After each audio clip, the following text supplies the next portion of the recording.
আমার হাতের এই চিকেন রোস্ট আমার বাসার সকলে খুব পছন্দ করে। বিশেষ করে আমার মায়ের তো ভীষণ রকম পছন্দ, তাই মাঝে মাঝে চিকেন রোস্ট বানাই। আসসালামু আলাইকুম, সবাইকে শানুস ডেইলি কিচেনের পক্ষ থেকে স্বাগতম। আশা করি সবাই খুব ভালো আছেন। প্রথমে আমি এখানে নিয়েছি কিছুটা টক দই। টক দইটা একটু ফেটে নিলাম, তারপরে ধুয়ে রাখা চিকেনগুলো দিয়ে দেব, দিয়ে সামান্য একটু লবণ দিয়ে দেব, দিয়ে আমি প্রায় ভালো মতো মেখে নেব, নিয়ে প্রায় 30 মিনিটের জন্য রেস্টে রেখে দেব। আর এদিকে প্যানে তেল দিয়ে দিয়েছি। তেল গরম হয়ে আসলে এক এক করে চিকেনগুলো ছেড়ে দেব, দিয়ে মিডিয়াম হিটে এটাকে আমি সুন্দর মতো ভেজে নেব, একটু লাল লাল করে ভেজে নেব। এতে চিকেন রোস্টটা খেতে অসম্ভব মজা হয়। এই তো সবগুলো চিকেন আমার ভাজা শেষ। আর একটু টাইম নিয়ে এই কাজটা করতে হবে। আর অন্যদিকে আমি প্যানে দিয়ে দিয়েছি পরিমাণ মতো তেল, দিয়ে দিলাম তেজপাতা, দালচিনি, দিয়ে একটু লাল লাল করে ভেজে নেব। তারপরে দিয়ে দিলাম বাদাম বাটা, দিয়ে দেব কিছুটা পেঁয়াজ বাটা।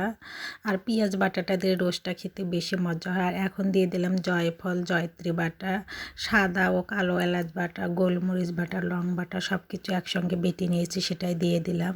দিয়ে দিলাম রসুন বাটা, দিয়ে দিলাম আদা বাটা, আর এখানে দিয়ে দিলাম জিরা ও ধনিয়া বাটা, আমি একসঙ্গে বেটে নিয়েছি।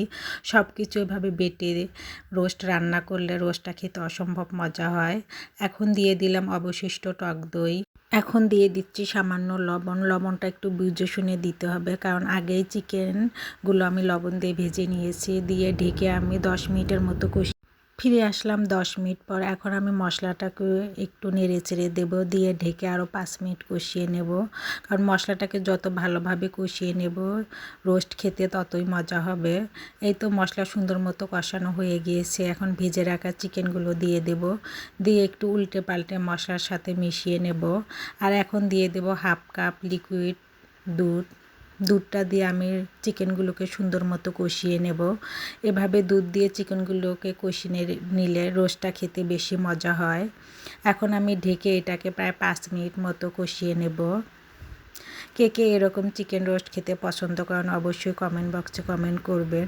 এই তো চিকেনগুলো সুন্দর মতো কষানো হয়ে গিয়েছে। এখন আমি একটু নেড়ে চেড়ে নিচ্ছি। আর এ পর্যায়ে দিয়ে দেব ফুটন্ত গরম পানি 1 কাপ, দিয়ে ঢেকে আমি প্রায় 10 মিনিটের মতো রান্না করব। এখন একটু উল্টে পাল্টে দিয়ে দিচ্ছি, মানে ভালোভাবে মিক্সচার করে নিচ্ছি। আর এখন দিয়ে দেব কিছুটা গরম মশলার গুঁড়া। এ পর্যায়ে গরম মশলার গুঁড়াটা দিলে রোস্টটা খেতে বেশি মজা হয়।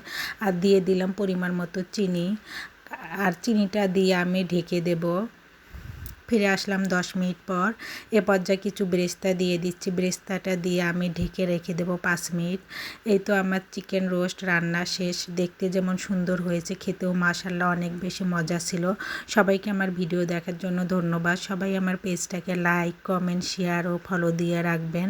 আমার ইউটিউব চ্যানেলটাকে সাবস্ক্রাইব করে রাখবেন। সবাই ভালো থাকবেন, সুস্থ থাকবেন। সবার জন্য শুভকামনা রইল। আল্লাহ হাফেজ।